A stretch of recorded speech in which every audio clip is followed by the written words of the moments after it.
beaucoup d'indices pour que vous sachiez de qui il s'agit, de quoi il s'agit. Il y a un groupe ethnique ici à qui on a donné les moyens, ou on va donner les moyens pour s'en prendre à d'autres groupes ethniques. Et dans la vision que j'ai eue, dans le songe que j'ai eu, j'ai vu des courses-poursuites dans les quartiers. J'ai vu des gens mettre des barricades, des pneus là, des bancs, des étalages, des femmes qui vendent, parce que mon esprit était parti dans un quartier précaire. Et c'est comme si on était quelque part dans Bobo. C'est comme si on était dans Abobo. Et avec précision, on était au niveau de PK18. Donc, ce génocide, parce que c'est ce que ça va être, si ce n'est traité dès maintenant, va commencer par les bas quartiers, des crimes qui seront encadrés par l'autorité. Ça veut dire qu'il y aura des corps habillés et puis les gens commettront des exactions sans être inquiétés. J'ai vu clairement cela. Bien-aimé dans le Seigneur, tu ne peux pas être ivoirien et puis accepter un avenir aussi lugubre. Il y a parfois où il faut se taire, d'autres fois il faut parler, mais d'autres fois encore il faut agir. Je viens comme prophète pour prévenir ma nation. Si ce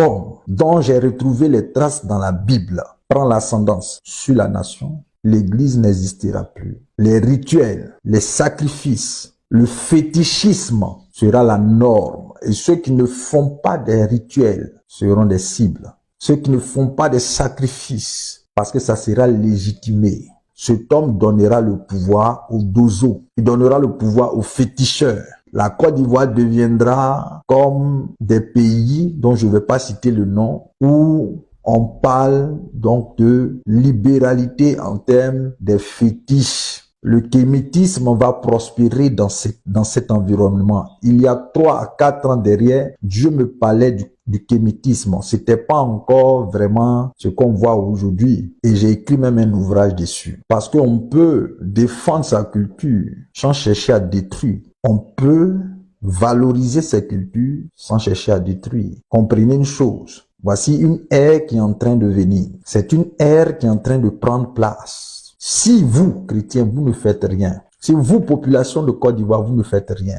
je vous dis, le joug que vous emportez, les prédécesseurs de ce monsieur seront plus légers que ce qui va vous porter. Parce que c'est quelqu'un qui aime le sang. Il a une divinité qui est assoiffée de sang. Et votre sang va couler dans cette nation. Votre sang va couler dans cette nation. Parole de prophète. Mon message pour vous, c'est de ne pas permettre que ce régime prenne place. Que ce régime diabolique prenne place. Aujourd'hui, ils savent que l'ancien n'est plus à l'actualité. Donc, ils sont en train de travailler à positionner cet autre régime. Et pour ce faire, plusieurs sacrificateurs vont être associés à ça, de différents pays, pour un grand rite